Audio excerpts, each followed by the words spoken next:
N'éteins plus ardent, viens, n'éteins plus dans ton cœur, viens, tel que tu es ardent, viens.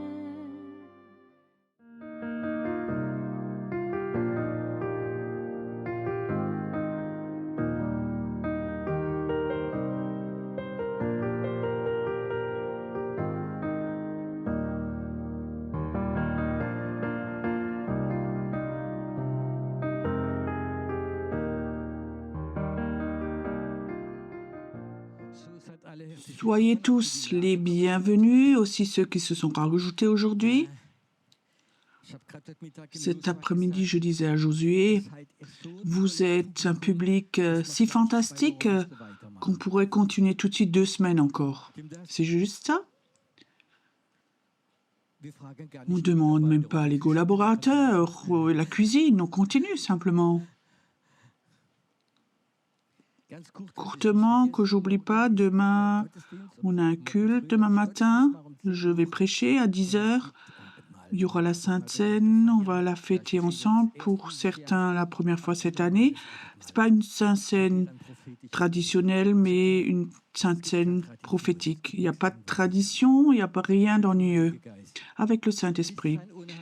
Être chrétien sans Saint-Esprit, ça peut être sec et ennuyeux. Vous voulez entendre un bon témoignage? Hier, je vous ai parlé, raconté de ce terrible incendie où 40 jeunes personnes ont été brûlées en Suisse. Plus de 110 jeunes sont là dans les hôpitaux, brûlés. On ne sait pas s'ils vont survivre ou pas. Ils ont été fêtés à Nouvel An. Beaucoup ont été brûlés vivants, de jeunes personnes. La moyenne d'âge était en dessous de 25 ans. Et quelqu'un m'a envoyé une vidéo aujourd'hui, un témoignage, pas d'un réseau chrétien, mais les informations, une interview d'une jeune fille qui était là-dedans. Elle était sortie et elle voyait la porte, l'escalier était trop étroit pour sortir et dans la panique, les gens étaient écrasés, sont tombés et ils brûlaient vifs. Et elle disait, là, il y avait un jeune homme, il n'était pas paniqué pour sortir, mais il s'est agenouillé avec sa croix et il priait. Et le feu brûlait tout le monde, mais le feu n'a pas touché ce jeune avec la croix. Alors cette jeune fille, après qui était avec, elle disait, je remercie mon Sauveur, mon Dieu et cet ami. Si maintenant ça a été dans un journal chrétien ou un réseau chrétien, sur YouTube, c'est beau, mais c'était sur Focus, un journal non chrétien. Ce genre de témoignages doivent être propagés de plus en plus.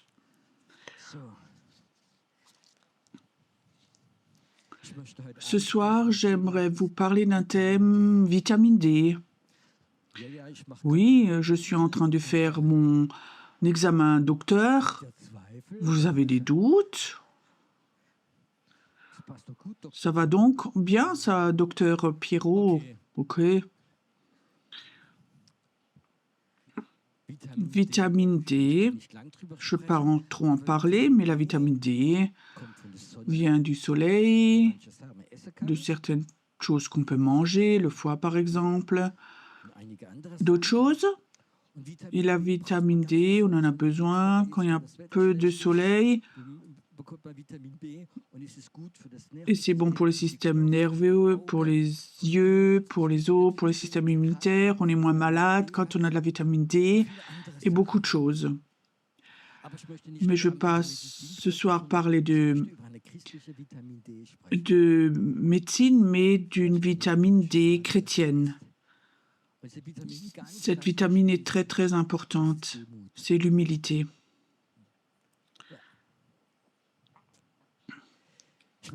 Je sais, beaucoup de gens disent j'en ai pas besoin, je suis tellement brisé. Moi, je vais vous dire une chose. J'ai vécu que beaucoup de millionnaires sont beaucoup plus humbles que des gens qui sont cassés. J'étais à Majorque il n'y a pas longtemps et il y a un endroit où j'aime me promener quand je veux un peu sortir de l'hôtel. Et là, il y a un beau terrain de golf. C'est merveilleux, il est grand, il est vert, soleil bleu, la mer, la température 25 degrés. Et j'étais là. J'essaie chaque année d'aller promener là. C'est un endroit que j'aime. Et là, je me promène. Et je dis, mais pourquoi la présence de Dieu est ici? Pas une église, pas une salle de conférence, mais la présence de Dieu est là sur le terrain de golf et régulièrement, je lui parle et je dis à Dieu, comment ça se fait? Alors Dieu me dit, mais tu crois pas que les joueurs de golf prient ou quoi? Et beaucoup de ces personnes cherchent la présence de Dieu dans la sérénité, dans le calme, dans le silence et vont sur le terrain de golf, pas seulement pour jouer au golf, mais de nouveau pour recevoir quelque chose. Alors il m'a rappelé le président des joueurs de golf d'Autriche, qui était un ami à moi, et lui a Bernhard Lange, il a entraîné les grands d'Allemagne. Et parce que cet entraîneur était chrétien, évangéliste, il disait souvent, je donnais des cassettes de toi à ces gens et pendant que je jouais au golf, ils écoutaient tes prédications. Et j'ai souvent vu que des gens riches sont moins orgueilleux que certaines personnes qui cherchent la cure d'âme. Et souvent, quand les gens sont cassés, ou même dans la rue, c'est souvent à cause de leur orgueil. Ils ne sont pas prêts à s'humilier, à dire oui. C'est pas tous, mais beaucoup des gens cassés, j'ai découvert, ils sont cassés à cause de leur orgueil. Mais aujourd'hui, les gens ne sont pas là, donc on ne parle pas de ce thème. Est-ce que tu connais quelqu'un, un chrétien, qui est orgueilleux? Si tu n'en as jamais vu, tourne-toi voir.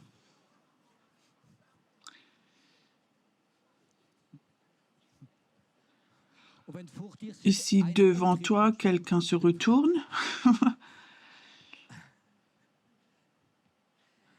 vous savez quel est le problème avec l'orgueil?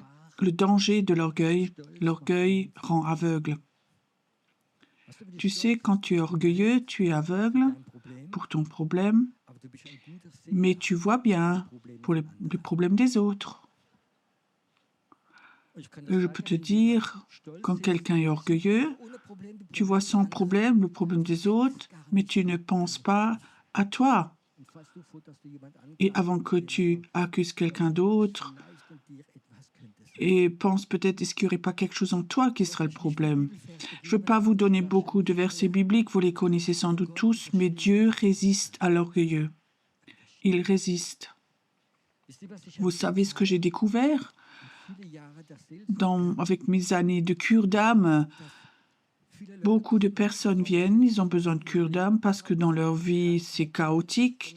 Argent, divorce, tout se détruit. Ils étaient tous convaincus que le diable est la cause, les démons. Pierrot, est-ce que tu peux me délivrer? Et je dirais, je commencerai plutôt avec ton orgueil. Beaucoup de gens viennent et croient les démons sont la cause. Le pauvre diable n'est pas fautif, tu comprends? On va être honnête, parce que Dieu résiste. Tu peux imaginer de combattre contre Dieu. Je veux mon appel, je veux faire ceci, je veux cette affaire, je veux cette femme, je veux cet homme. Et Dieu est là et te résiste. Non, c'est pas bon pour toi. Et toi, tu fais de la délivrance, de la combat spirituel, plein de choses. Et Dieu te résiste. Pourquoi je parle de ceci? Peut-être que certains d'entre vous se rappellent de ma prédication de Nouvel An des diamants. de ce que Dieu voudrait nous donner cette année. La toute-puissance, l'autorité. Et ça, c'est des diamants pour le réveil que Dieu voudrait donner en fait aux personnes et dit, Dieu, je voudrais donner beaucoup plus que tu peux imaginer, mais je ne peux pas parce que l'orgueil est encore là. Je ne veux pas vous prêcher à vous d'abord, mais je prêche à moi en premier. Dieu résiste à l'orgueilleux. Tu peux avoir l'appel le plus puissant. Tu vois, les plus grands prophètes peuvent t'imposer les mains, mais si Dieu te résiste, tu n'as aucune chance, c'est juste. C'est comme si tu rames contre le courant, tu rames, mais Dieu est contre toi. Et souvent, on ne le remarque même pas. Souvent, nous pensons c'est l'ennemi, ou peut-être le pasteur, ou peut-être le leader de l'église, ou ce frère, cette sœur. T'as pas besoin, t'as pas le droit d'aller dans la louange, mais en réalité, c'est Dieu qui te résiste, parce qu'il sait que s'il te le donnait, ce qu'il a promis, ça te détruirait. Peut-être que tu es là et tu dis, mais je ne suis pas orgueilleux. Mais si maintenant, les 2 prochaines semaines, tu recevrais une onction de guérison très très puissante, tu peux me donner une garantie que tu ne deviens pas orgueilleux? Est-ce que quelqu'un ici peut dire, non, pas moi? Et je crois que ça, c'est la cause que nous n'ayons pas encore le réveil. On rêve du réveil. On désire ce réveil. On crie après le réveil. Et tu sais, Dieu aussi. Et ça, c'est grave. Dieu veut donner, nous voulons l'avoir, mais il y a quelque chose entre.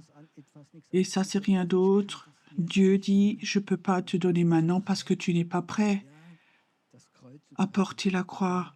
Le don n'est pas là pour que tu sois béni, pour que tu reçois la reconnaissance, mais le don est là pour servir.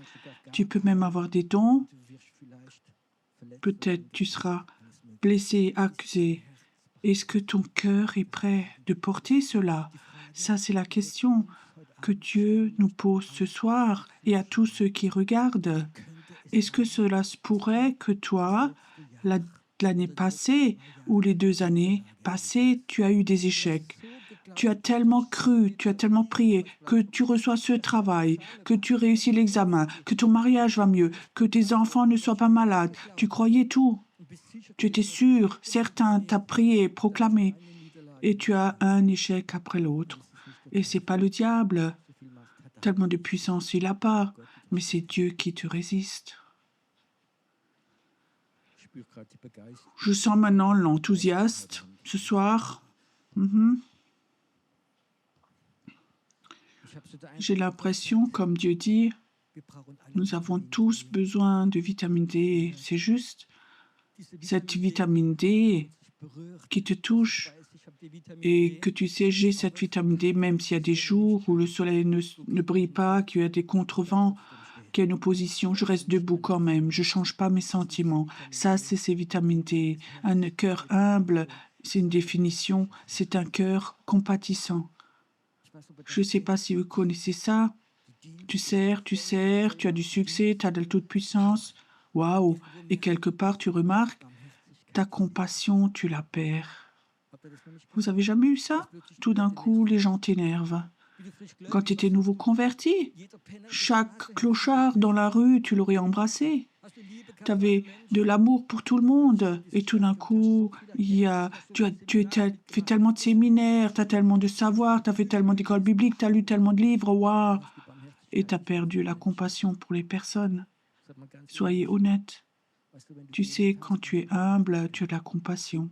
Jésus était la personne la plus humble du monde jusqu'à la mort. Il avait de la compassion. Moi-même, je me suis posé la question, où est ta compassion pour les personnes? Où est-ce qu'elle est? Et surtout, quand tu es dans le stress, tout d'un coup, je veux éprouver mon cœur. Est-ce que tu as encore ce premier amour pour les gens ou est-ce que tu veux juste faire un ministère pour avoir de la reconnaissance? Qu'est-ce que ça signifie l'humilité? J'ai cherché la définition. Je sais en tant que pasteur ou prophète, il ne faut pas le faire, mais j'aime bien en ce moment regarder chez ChatGPT. C'est mieux que toute concordance. Ça m'a vraiment touché ou que je m'étonne quand j'ai mis un mot là-dedans, ce qui sort les vérités qui en sortent, mais il y a de bonnes choses qu'on peut trouver. Quand tu donnes là des mots bibliques, il y a des bonnes choses qui sortent. Et là, il a, et elle m'a aussi dit que l'humilité, c'est que tu es obéissant. Quand Dieu te demande quelque chose, fais ceci, cela, tu es obéissant. Tu es humble et obéissant. Quand tu es orgueilleux et Dieu dit fais quelque chose, la pensée vient, mais que pensent les autres? Pourquoi moi? Je veux donc pas choquer ou être en lumière. Ça, c'est la différence. Dieu veut pas seulement nous donner des dons, mais cette vitamine D, un cœur humble, mais pour être obéissant. Dans ma vie, j'ai vécu que Dieu souvent éprouve mon cœur et en même temps, je veux dire que Dieu, quand cet orgueil vient, je vais le dire avec mes mots, je ne suis pas un théologien, qui m'en colle une. Je vous donne un exemple. Quand j'ai commencé mon ministère, j'étais pasteur, donc j'étais beaucoup dans les chapiteaux pour évangéliser les hommes d'affaires, pour donner mon témoignage, faire des appels. J'aimais faire ça. J'étais souvent là dans les chapiteaux.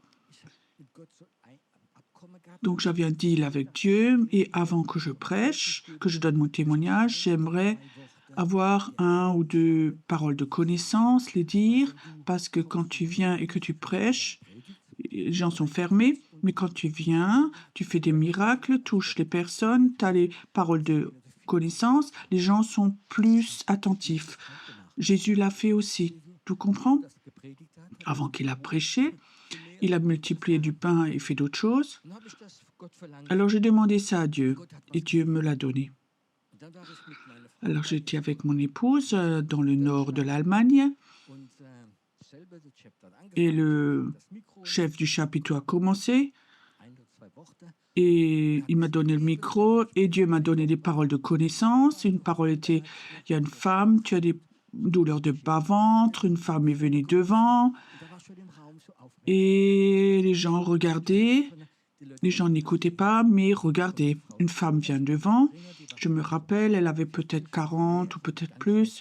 Elle était bien habillée avec un petit sac à main, une belle robe, toute élégante.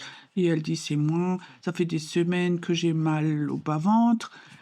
Je voulais pas faire une longue discussion. J'ai rappelé mon épouse et j'ai dit, impose-lui la main. Et au nom de Jésus, les douleurs s'en vont. Tout d'un coup, elle était là, couchée par terre, et elle commençait à manifester. C'est vraiment super que quand tu es au restaurant et quelqu'un est couché par terre, gesticule avec le sac à main, tout. Et je dis, au nom de Jésus, sors! Satan, sors! Plus je l'ai dit, plus elle sautait là par terre, elle gesticulait. Vous savez ce que j'ai pensé? Les gens dans la salle vont être impressionnés par l'orateur. Oui, parfois je pense comme ça. Et au nom de Jésus, elle sautait, gesticulait. Et tout d'un coup, le leader du chapiteau vient, me tape sur l'épaule et me dit dans l'oreille tout doucement, ça, elle le fait chez tout le monde, chez chaque orateur.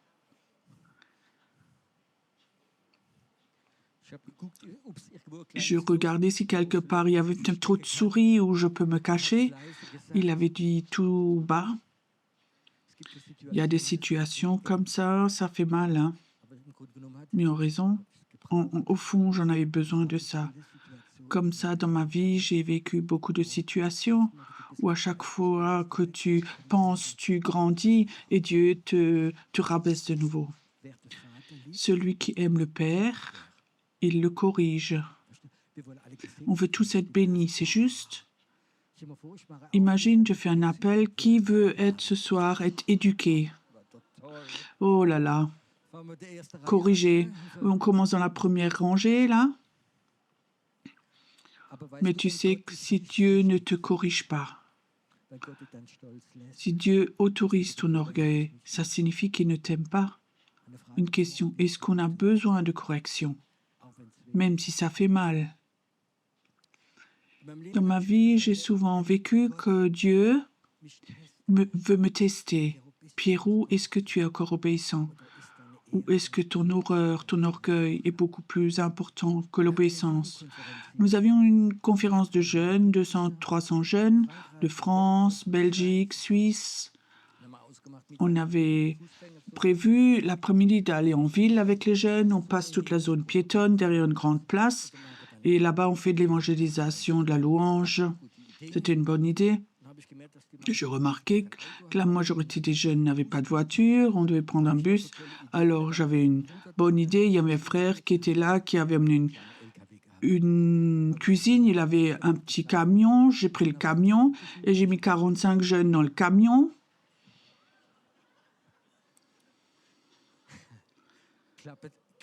Donc on ferme le camion. J'espère qu'il n'y a pas de policiers aujourd'hui ici dans la salle. Oui, tout pour le Seigneur. Donc, on va à la départ de la zone piétonne. Donc, le camion ouvre les portes, les jeunes sortent. Je vois encore les gens derrière nous avec les voitures. Mais ça allait tellement vite qu'ils n'avaient pas le temps d'appeler la police. Il y a des voitures qui sont encore venues. Alors, on a passé toute la zone piétonne à Heidelberg, elle a 1 ou 2 kilomètres. Donc, OK, il faut à peu près un quart d'heure. On se rencontre en bas, sur la place. Donc, j'étais devant, on arrive en bas avec la guitare à la place. Les jeunes n'étaient plus là. Surtout les Français, les Suisses. Oui, les Suisses. Ils se promènent et il y a le McDonald's, il y a le glace et il y a le magasin. Et les jeunes étaient partout, sauf là, à la place. Et alors j'arrive à la place, il n'y a eu personne, on était à 3 ou à 4. Et il y a une atmosphère horrible là sur la place. Il y a plein de Chinois, des Japonais qui faisaient leurs photos, clic, clic, clic. Et on était là 3, 4, 5 personnes et les jeunes ne venaient pas. Alors j'ai dit, le temps est presque passé maintenant, on va quand même faire la louange maintenant. Alors il a essayé de jouer un peu, les autres n'ont pas chanté. Et c'était tous un peu peureux là. Oui, j'ai essayé de chanter. Et alors le Seigneur me parle. Couche-toi par terre et adore-moi. Tu sais ce que j'ai dit? Partout, à l'église, mais pas ici. T'as vu les Japonais avec leur appareil photo? Oui, vous rigolez. Moi, j'avais pas envie de rire à ce moment-là. Alors j'ai dit encore une fois, s'il te plaît, Seigneur. Alors il dit, adore-moi. Alors je dis, ok, j'avais un espoir. J'ai attendu un moment, je dis, Seigneur, je t'adore, je t'aime. Et j'avais l'espoir que si maintenant je me lève, alors la présence de Dieu va descendre. Je me suis levée, il n'y avait rien du tout. Les gens me regardaient un peu bizarre. Est-ce que cet homme allait pas bien? Quelque part, j'étais un peu fâchée. Et alors, les gens venaient doucement. Ils avaient mangé leur glace, leur hamburger. Ils arrivaient là, les jeunes, sur la place. Et alors, il commençait à pleuvoir. Alors, je disais, on va retourner. On était un groupe de 100 personnes. Et alors, ça commençait à pleuvoir. Et on était juste à l'église Saint-Esprit. Je dis, viens, on rentre dans l'église avant qu'on ait tous mouillé. C'est une grande église, là, l'église du Saint-Esprit à Heidelberg. Et quelqu'un dit, bon, on a la guitare, on fait la louange, on va devant. Et ce jeune homme commençait à adorer Dieu. Et tout d'un coup, tous les jeunes étaient là, ils ont adoré Dieu. Et alors le Saint-Esprit est venu, mais tellement fort. Vous savez ce qui s'est passé? Dehors, il pleuvait, tous les gens sont rentrés là pour se protéger de la pluie. Ils sont venus là, des touristes, souvent pas des gens croyants, sont venus là et ils sentaient la présence de Dieu. Et l'église se remplissait et ne voulait plus sortir. Et alors j'étais là devant Et la présence de Dieu vient et le Seigneur me dit, il dit, il y a une jeune fille qui est là, c'est la première fois que tu es là, tu es malade, inguérissable, 20 ans, une super belle fille, et tu es, tu es malade, qui es-tu? Alors un jeune homme crie, un cri, c'est ma copine, et il l'amène devant. Une jolie, jolie fille, 20 ans. Elle avait une maladie incurable. On ne pourrait rien faire. On a tous prié pour elle. Et elle était complètement guérie. Après, et le soir, il me raconte, cette jeune fille, son papa est ancien dans une église baptiste. Elle est baptiste. Son papa est un anti-charismatique et il a grondé qu'elle a un copain charismatique et il ne croit pas à tout ça. Et elle était tellement déçue, déprimée. Elle dit, si je vais avec et si tu m'aimes, tu peux me montrer. Et là, elle a été guérie. Le soir, je suis rentrée chez moi. Je dis, Dieu, pourquoi dans cette église tu as fait ça? Tu sais ce que Dieu m'a dit?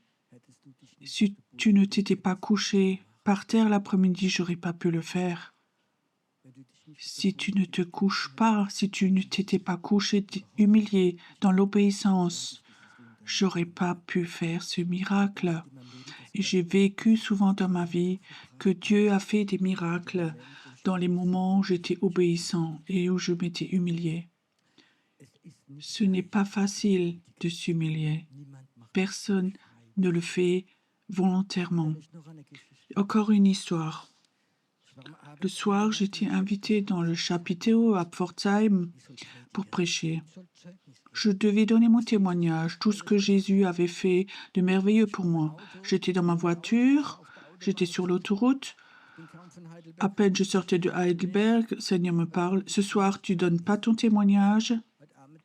Ce soir, tu racontes en tant que pasteur, père de famille, en tant qu'homme, en tant que personne, tu as fait des fautes. Je dis, non, non. Je dois donner témoignage de ma vie, ce que Dieu a fait. Et le Seigneur dit non. Tu fais une exception, tu racontes que ce que tu as fait faux, tes échecs. Ça, on ne peut pas le faire. Ok, c'est 1 heure de route. Peut-être que les gens ne me connaissent même pas. Je suis allée là-bas. C'était comme un mouton qui allait être sacrifié. Et là-bas, j'ai commencé à parler de mes échecs. Les gens étaient là dans la salle, ils regardaient comme... Et je continuais à raconter. Dieu dit, encore cette histoire. Je dis non, si, encore cette histoire. Et je racontais. J'avais plus honte, j'ai simplement raconté alors devant. Et alors j'avais une pensée. Maintenant je dis Amen. Je sors par la sortie d'urgence pour que personne ne me voie. Alors je l'ai dit, j'ai donné mon témoignage, j'ai commencé à prier et j'ai vécu, ce soir, j'ai jamais vécu de ma vie. Le 3/4 de la salle était couché par terre et pleurait, tellement la présence de Dieu était là. Quand un loser raconte ses péchés, j'étais là, certains ont pleuré sur leur chaise, et je pensais, mais qu'est-ce que j'ai fait maintenant? Et je voulais simplement m'échapper à la maison. Et il y a un collaborateur, il vient, non, revenez, les responsables veulent vous parler. Alors je suis allée dans la petite salle à côté, les 5 hommes étaient là, les responsables du chapiteau. Ils disent, Pierrot, je ne comprends pas. Comment est-ce qu'on peut comme ça raconter ses problèmes, ses échecs? Mais Dieu nous a tellement touchés. Ce soir, on avait décidé d'arrêter le chapiteau, on ne voulait plus. Mais quand toi, tu as raconté tes faiblesses, tes échecs, tu nous as encouragés, on va continuer. Jusqu'aujourd'hui, tu comprends? Dieu a utilisé quelqu'un qui fait cela, ses faiblesses, ses fautes, de montrer tout ça. Et vous savez ce que j'ai encore vécu là-bas? Je ne savais pas. Il y avait 3 pasteurs là-bas, ce soir-là, ce qui est très rare. Un de Pforzheim, Speyer et ailleurs, et tous les 3 m'ont invité à prêcher dans leur église. Que Dieu peut faire cela. Tu n'as pas besoin de faire l'homme super puissant, mais le brisement. Je crois que l'humilité, c'est l'obéissance. Et Dieu voudrait que tu sois dans sa main et qu'il puisse t'utiliser. Quand tu as un don, ça sera encore pire. Il va encore plus demander d'obéissance. Il y a des chrétiens, ils sont 30, 40 ans, chrétiens, c'est toujours encore des bébés chrétiens. Et il y en a d'autres, ils ont peut-être chrétiens 1 an et ils ont une plus grande autorité spirituelle que les autres parce que Dieu le sait et ils sont prêts à aller. Beaucoup de chrétiens passent leur temps sur des parkings spirituels. Certaines églises, c'est des parkings. L'essentiel, il faut venir, te soumettre, tu entends une belle prédication, et il faut être gentil. Tu es sur le parking jusqu'à ce que le Seigneur revienne. Et il y a d'autres personnes, ils ne veulent pas rester sur le parking, ils veulent rouler. Ils veulent donner plein gaz, dépasser les autres. Est-ce qu'un chrétien a le droit de dépasser les autres? Ou est-ce qu'il faut attendre jusqu'à ce qu'il est prêt? Non. Tu sais, va si Dieu t'a appelé. Il y a un jeu chez les enfants, vous connaissez, à l'école, peut-être vous connaissez ce jeu. Ils se mettent debout et le premier immobile et le premier qui bouge, il a perdu. C'est un jeu d'église, ça.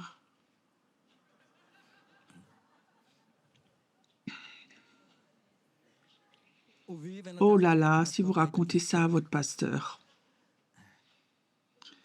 Le premier qui bouge, tu comprends? Le premier qui bouge, qui ose à prophétiser, qui ose dire Dieu a dit. Le premier, c'est qui va chez un malade. Tu comprends? Et les autres regardent, mais qu'est-ce que tu fais là? Tu comprends? Mais qu'est-ce que tu fais là? Est-ce que tu as le droit de faire ça? Quand je me suis converti, j'ai aussi eu cet enseignement. Quand tu es croyant assez longtemps,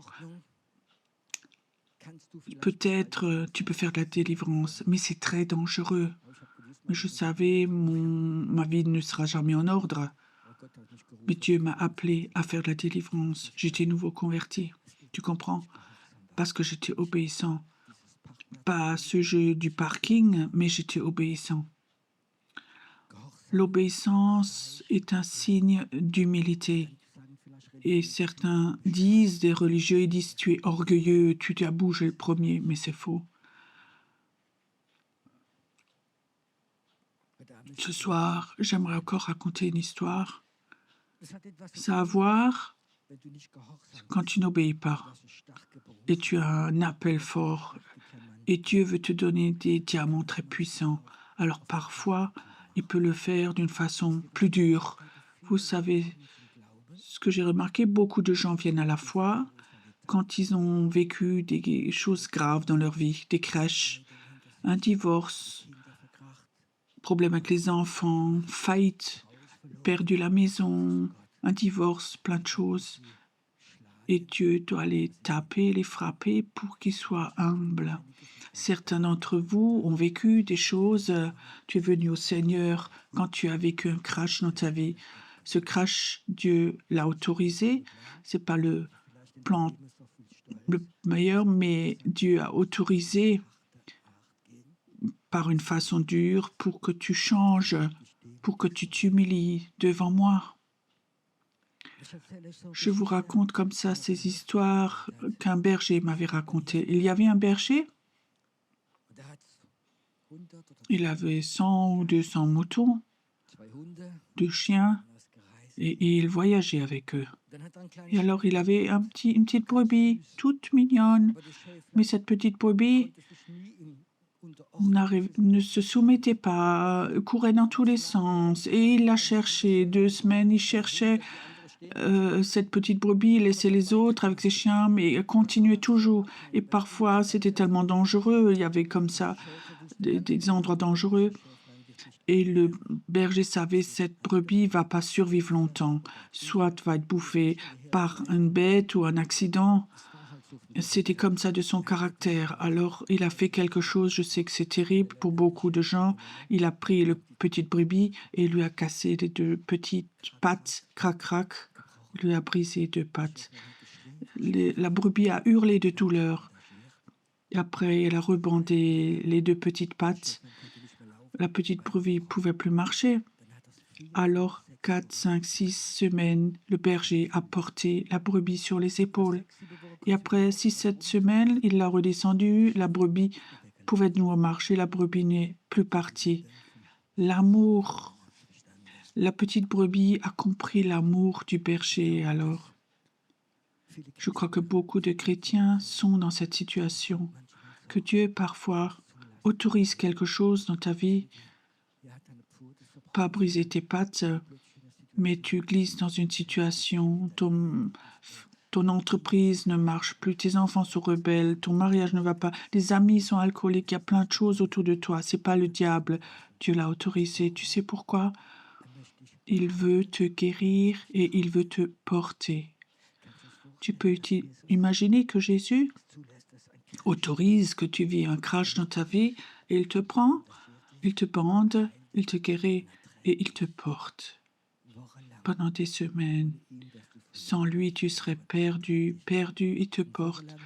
Et pendant des semaines, tu sens son amour, il guérit ton cœur, il te guérit.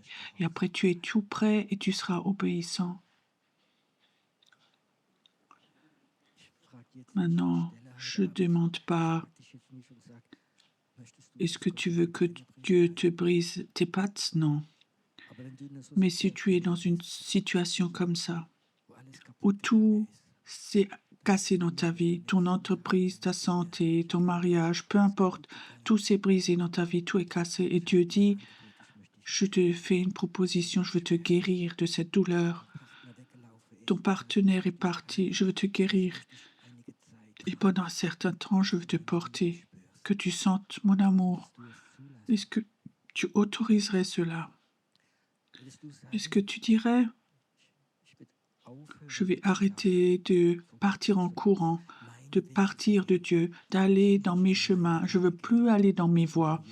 Mais Jésus, j'aimerais rester chez toi, rester tout près de toi. Je veux te servir. Je veux me laisser aimer par toi.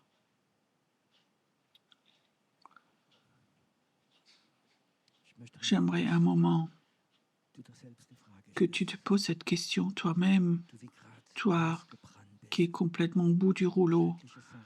Tu as vécu des choses terribles. Est-ce que Jésus voudrait te parler à toi ce soir? Est-ce que ce soir, Jésus te parle à toi? Tu es brisé. Peut-être personne ne le sait, mais je veux te porter et je veux te guérir. Je veux te guérir. Et tu vas apprendre ce que c'est d'être humble. Quand tu es aimé, automatiquement tu deviens humble. Quand tu es rebelle, peut-être tu es sauvé. Mais Dieu ne peut pas t'utiliser. Mais il veut te guérir. Il veut te guérir. Il veut te guérir.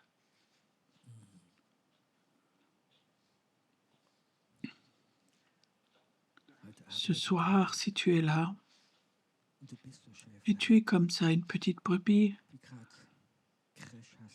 qui a eu un crash dans ta vie, tu ne te sens pas bien, et tu peux plus combattre, et tu veux plus combattre. Peut-être que tu es même perdu. Jésus te fait cette proposition. Je veux te porter pendant un moment. Tu n'as plus besoin de prier, tu n'as plus besoin de combattre. Je veux te porter. Je veux te prendre sur mes épaules jusqu'à ce que ton cœur soit guéri de ces échecs, jusqu'à ce que ton cœur est guéri, qu'il soit humble, que l'orgueil te quitte parce que lui t'a porté. Tu n'as pas besoin d'être un héros, une héroïne. Juste te laisser porter par moi. Et alors je vais t'utiliser. Et je vais t'utiliser. Écoute, si tu es là et tu dis oui,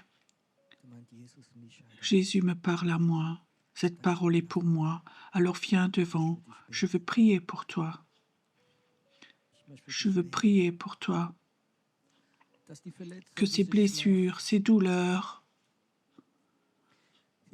ce sentiment d'être rejeté, d'avoir été oublié, que ça te quitte ce soir. Que ça te quitte ce soir.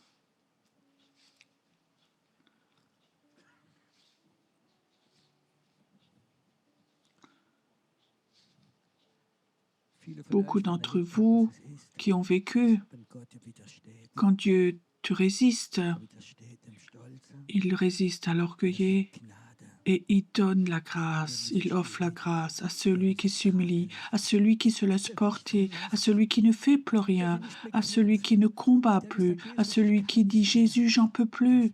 Tu as le droit de me porter, tu as le droit de me guérir, tu as le droit de toucher mon cœur, que je suis prêt, que ce diamant que tu m'as promis, ces promesses, que je puisse les prendre, que je puisse de nouveau prendre ce manteau de tes promesses.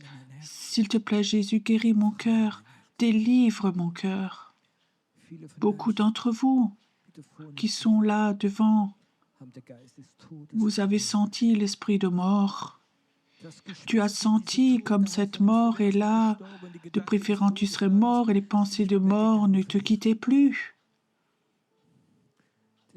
Cette petite brebis qui partait tout le temps a vu les loups trop tard.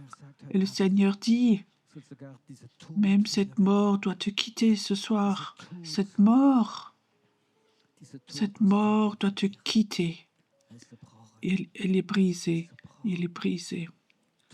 Mort, tu la lâches maintenant, complètement. Esprit de mort, là où tu as touché les gens dans leur corps, dans leur âme, esprit de mort, tu les lâches parce que la vitamine D par le soleil vient maintenant. Elle vient en toi maintenant. Elle vient en toi maintenant.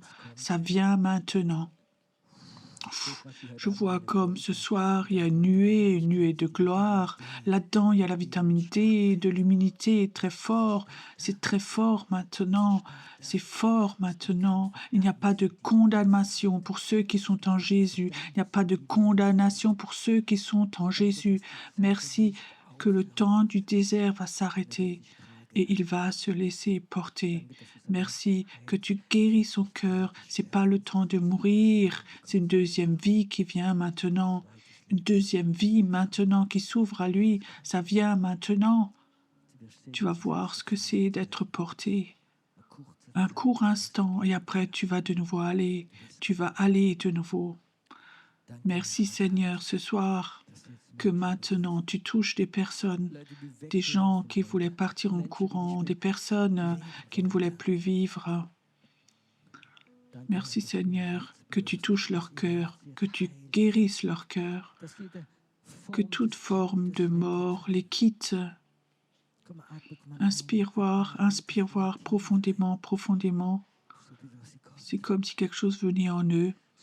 Comme si Dieu dit, est-ce que tu peux sentir le printemps spirituel? Ton printemps vient, le temps de l'hiver s'arrête, l'hiver s'arrête, maintenant le printemps arrive, ça vient maintenant. Waouh! Il y a quelqu'un qui est là ce soir. Je vois comme tout ton ventre, il y a plein de crampes. Mets ta main sur ton ventre, Dieu veut te guérir. Une profonde détente doit venir dans ton ventre. Ce que ta psychologie a fait dans ton ventre, ton bas-ventre doit être guéri maintenant, ça doit te quitter. Cette pression doit te quitter. Quelqu'un est là, tu as comme une pierre dans ton ventre, mets ta main dessus et ça va se dissoudre maintenant. Je brise toute puissance, même la peur au nom de Jésus, ça te quitte maintenant, au nom de Jésus, ça te quitte maintenant. Ça te quitte maintenant. Ben, inspire encore un peu, inspire. Même quelqu'un aussi qui a des problèmes avec les bronches. Quelqu'un qui a de l'asthme aussi. Je le brise, cette puissance au nom de Jésus. Tu es pas sur l'épaule, mais tu es au cœur de Dieu. Et ton asthme qui est venu à cause d'un terrible choc, il te quitte maintenant. Ce choc te quitte, cette puissance est brisée. Tu n'auras plus ce souffle court, c'est fini maintenant, ça te quitte complètement, complètement, complètement, ça te quitte. Aussi, bronchites chroniques sont là. Inspire profondément, ça te quitte, ça te quitte, ça te quitte complètement, ça te quitte complètement, complètement. Merci que tout poids qui te quitte, les soucis te quittent et qui te quittent maintenant. Tu es un Dieu merveilleux. Tu es un Dieu merveilleux. Si tu sens comme Dieu te touche, tu as le droit de lui promettre, je veux te servir, je veux aller, je veux être obéissant. Tu es plus important que tout ce que les autres pensent. Je vais aller. Je vais aller. Et Dieu va te dire, tout ce que tu as besoin pour ton ministère, je vais tout te donner si tu es prêt à être obéissant et à aller. Tu vas le vivre. Tu vas le vivre. Il y a quelqu'un qui est là aussi. Tu es guéri à tes pieds. Quelqu'un a des douleurs dans tes pieds. Je vois comme même les os sont touchés. N'aie pas peur que quelque chose te touche au niveau de tes os. Dieu le fait maintenant, te touche maintenant, ça doit être un signe. Tu vas aller pour lui. Tu vas aller pour lui. Tu vas aller. Il y a un vieux chant qui s'appelle « La chose la plus grande dans ma vie, c'est te servir, Seigneur, t'aimer, Seigneur. » J'aimerais que nous chantions cette promesse à notre Dieu et que nous ayons encore un temps d'adoration, de louange et que nous restions dans la présence de Dieu, surtout si tu sens, tu es porté par lui ce soir.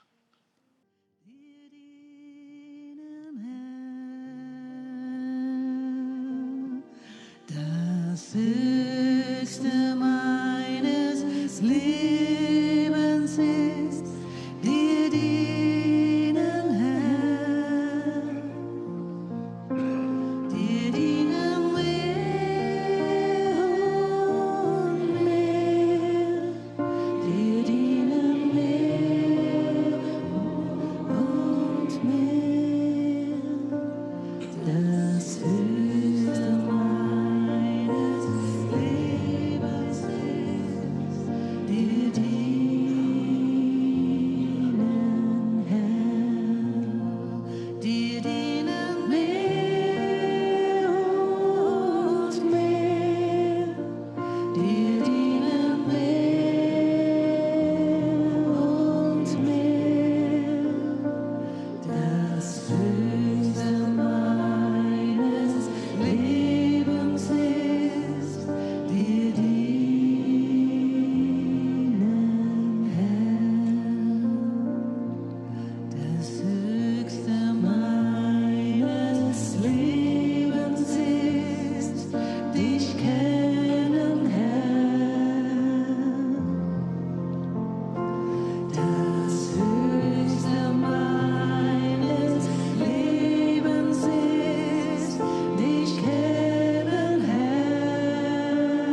und König,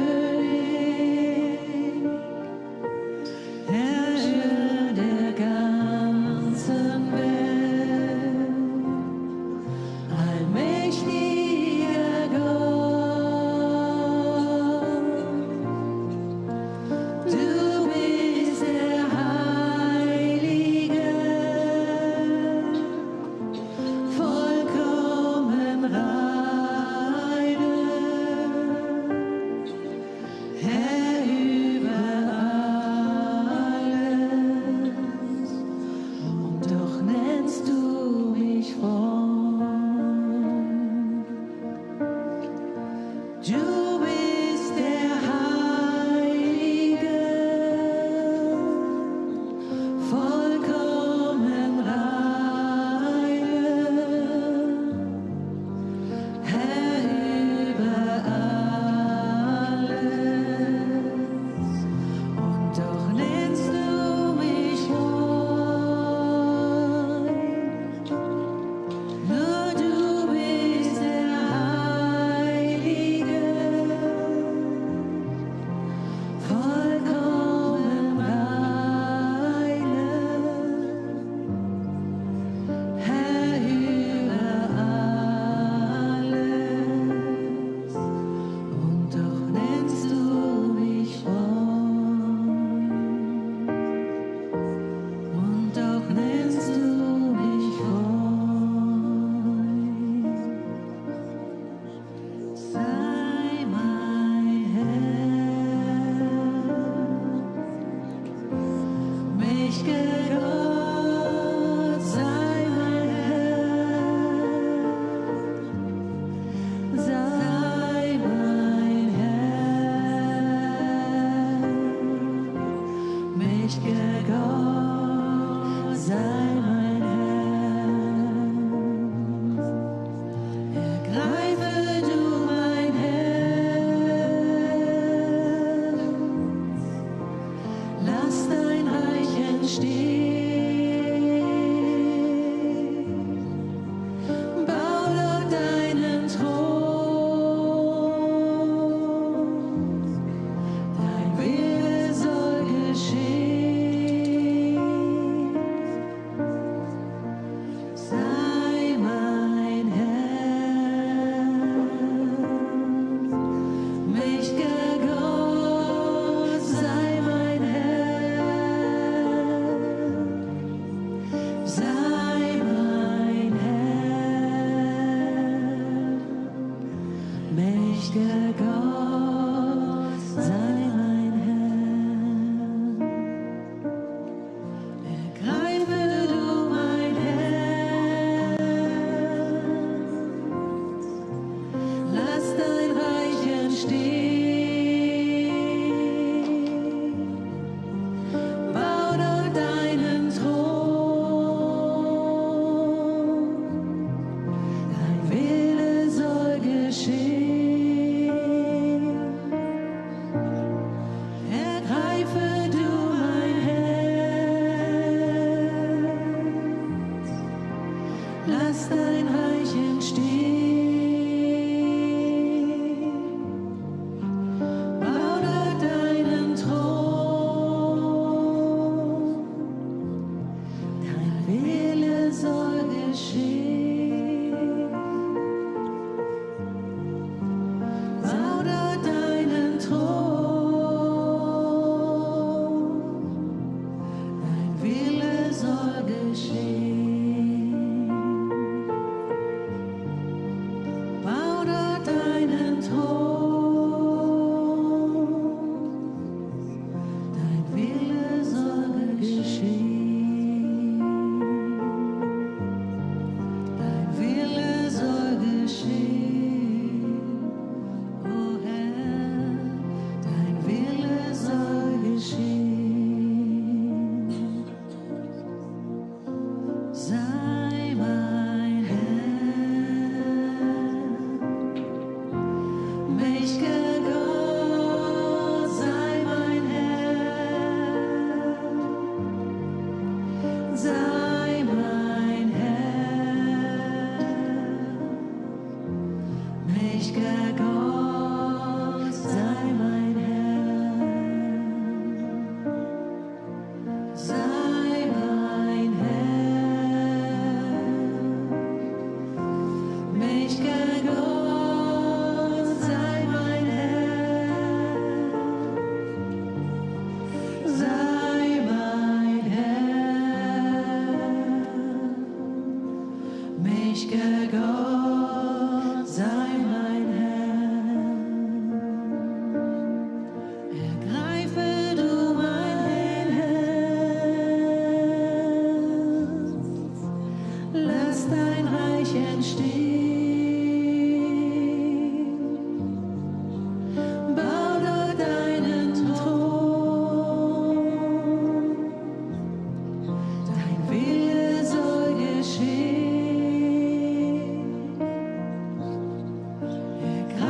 werde ich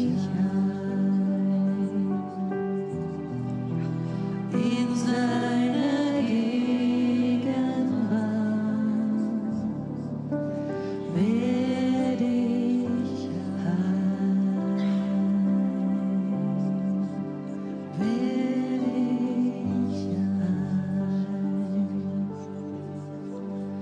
wenn ich deine Herrlichkeit bestaune, deine Schönheit starr vor Augen sehe, dann verblasst, was ich mich sehe in deinem Blick. Wenn ich deine Rede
dich allein anzubeten, ist meines Lebens Sinn. Ich bete dich an, ich bete dich an,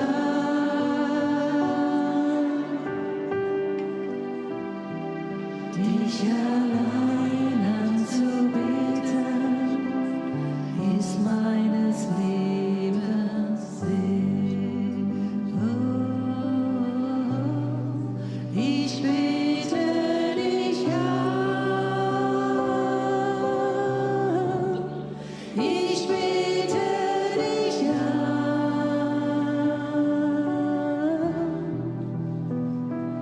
dich allein anzubeten, ist meines Lebens Sinn.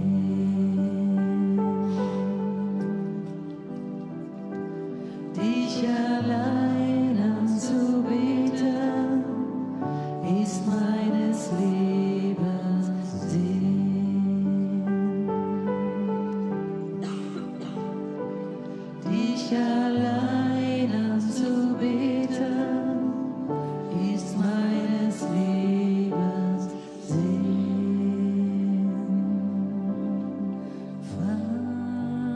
Vater, ich liebe dich, ich preise und erhebe dich.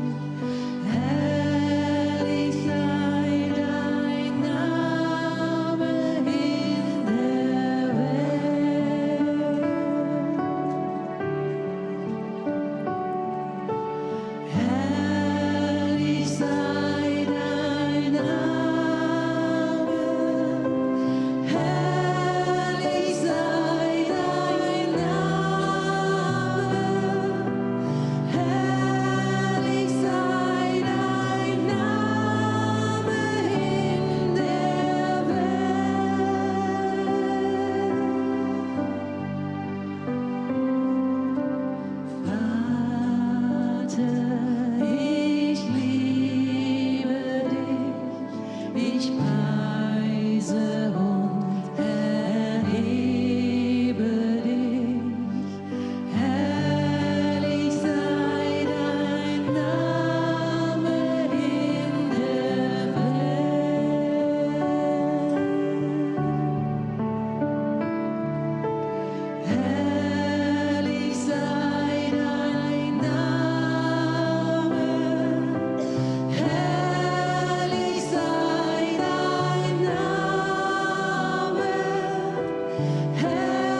gaga.